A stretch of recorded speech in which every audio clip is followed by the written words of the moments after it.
নমস্কার বন্ধুরা, আজকে আমি আপনাদের জন্য এনেছি কলার মোচার কাটলেট।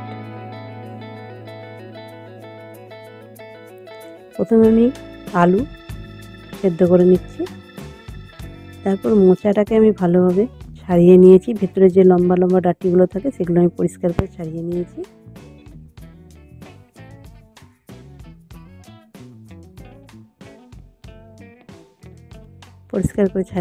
দেখুন।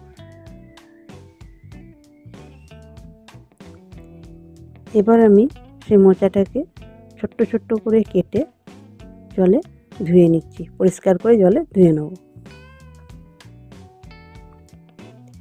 এবার সেদ্ধ বসিয়েছি, তাতে দিচ্ছি একটু হলুদ, অল্প একটু নুন আর একটু সর্ষের তেল।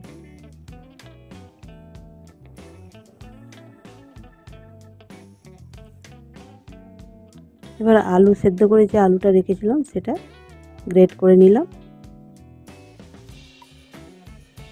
ভালো করে গ্রেট করে নিলাম।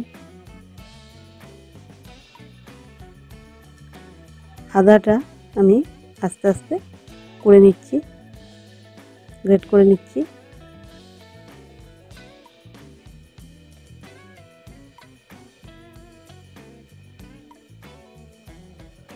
আদাটা গ্রেট করে নিলাম। যেবার সেদ্ধ বসিয়েছিলাম তাতে একটু তেজপাতা, গরম মশলা দিয়ে আমি ভালো করে সেদ্ধ করে নিলাম। এবার বাটিতে নিচ্ছি ময়দা আর কর্নফ্লাওয়ার, 3 চামচ ময়দা, 3 চামচ কর্নফ্লাওয়ার। ভালো করে মিশিয়ে নিচ্ছি। অল্প একটু নুন দিচ্ছি ব্যাটারটা, জল দিচ্ছি, পাতলা পাতলা করে আমি ব্যাটারটা তৈরি করে নেব।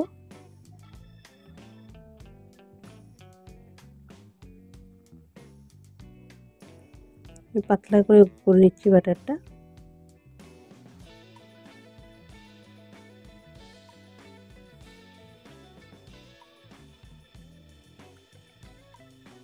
ভালো করে নিয়েছি, পাতলা করে ব্যাটারটা তৈরি করে নিলাম। এবার মোচা যে সেদ্ধ করে রেখেছিলাম সেটা হাত দিয়ে অল্প একটু ম্যাশ করে নিচ্ছি, চটকে নিচ্ছি। কড়াতে দিলাম জিরে আর সর্ষের তেল।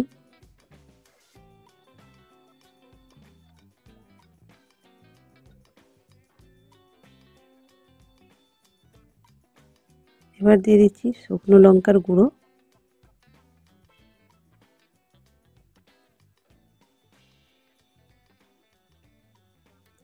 এবার দিয়ে দিচ্ছি গ্রেট করে রাখা আদার কুচি।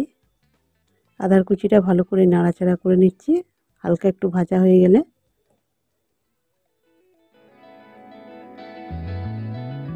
ভাজা হয়ে এসছে আমার আদার কুচি।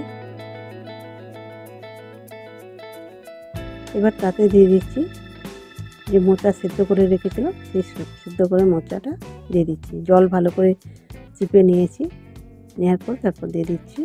একটু শুকনো শুকনো করে নেড়ে নিতে হবে যাতে জল বেশি না থাকে।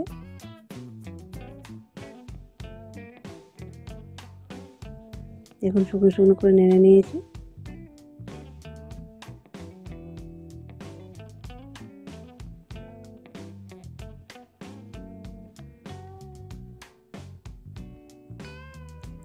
এবার দিয়ে দিচ্ছি যে সেদ্ধ আলু গ্রেট করে রেখেছিলাম সেইটা আমি দিয়ে দিচ্ছি, একসঙ্গে ভালো করে মিক্স করে নিচ্ছি।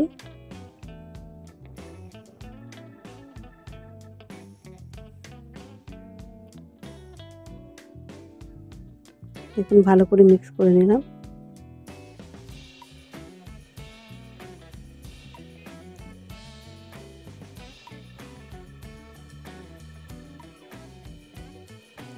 এতে দিয়ে দিচ্ছি একটু হলুদ গুঁড়ো, অল্প একটু পরিমাণ মতো নুন। অল্প নুন দেবেন কারণ আগে আমি নুন দিয়েছিলাম মোচায়, তাই অল্প দিচ্ছি।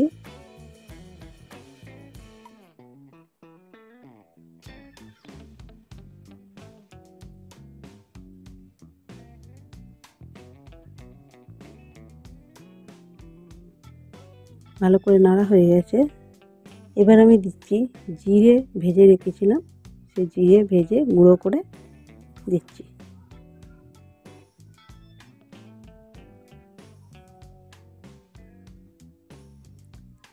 এবার দিচ্ছি ধনে পাতা কুচি,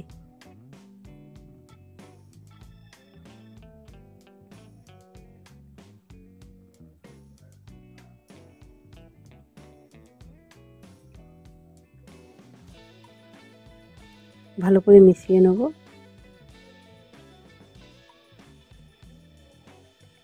অবশ্যই অল্প আঁচে করবেন।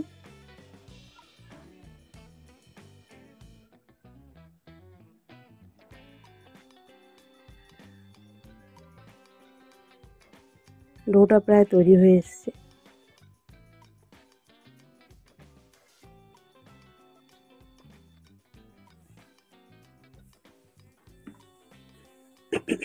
দেখুন, আমি ডোটা একটু ঠান্ডা করে নিয়ে তারপর একটু শেপ দিয়ে দিচ্ছি কাটলেটের মতন।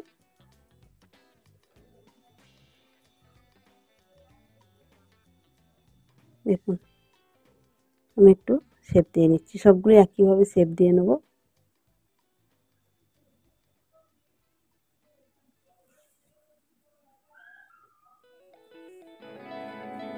দেখুন, ভালো করে শেপ দিয়ে নিচ্ছি।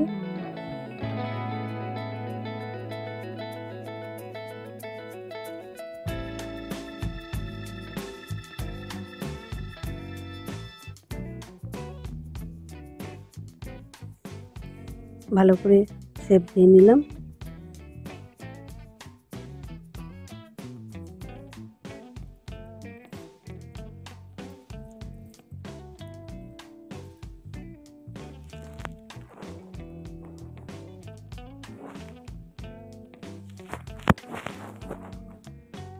দেখুন, রেখেছি আমি ভালো করে শেপ দিয়ে। এবার যে পাতলা করে ব্যাটারটা রেখেছিলাম সেই ব্যাটারটা নিলাম। এবার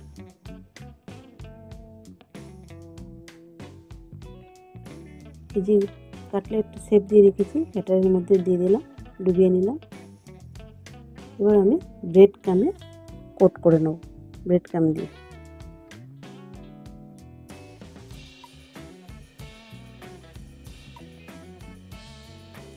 দেখুন, ব্রেড ক্রাম দিয়ে কোট করে নিয়েছি। এবার একটা একটা করে তেলে ছেড়ে দেবো। দেখুন, পাতলা ব্যাটারটায় আমি ডুবিয়ে নিলাম, তারপর ব্রেড ক্রাম দিয়ে কোট করে নিলাম।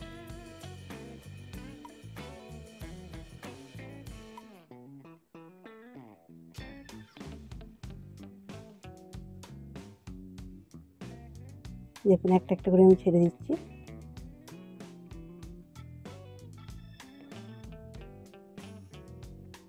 দেখুন, ভাজা হয়ে গেছে, কত সুন্দর কালার এসছে দেখেছেন। এরকম রেড কালার হলে বুঝতে পারবেন এমনি ভাজা হয়ে গেছে।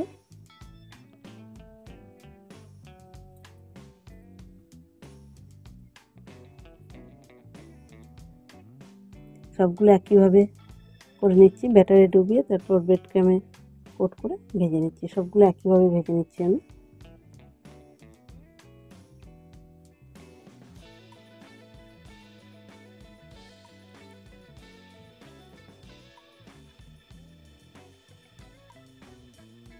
দেখুন, হয়ে এসছে আমার।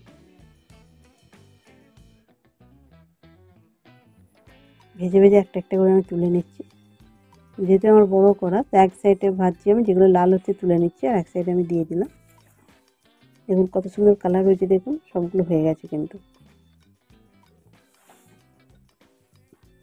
আর বেশি তেল এখন কড়াতে আছে, তাই আশপাশে একটা একটা করে আমি দিয়ে দিচ্ছি, একটা করে তুলে নিচ্ছি। অসুবিধা হওয়ার কথা নয় আমার।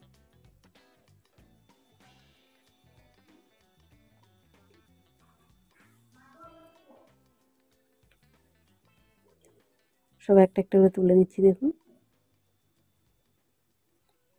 কত সুন্দর কালার এসছে, দেখুন।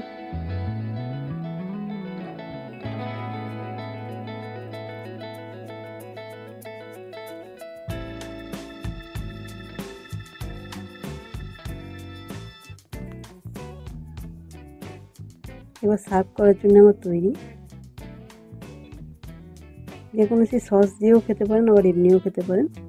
নমস্কার বন্ধুরা, যদি ভালো লাগে প্লিজ একটা শেয়ার, সাবস্ক্রাইব করবেন।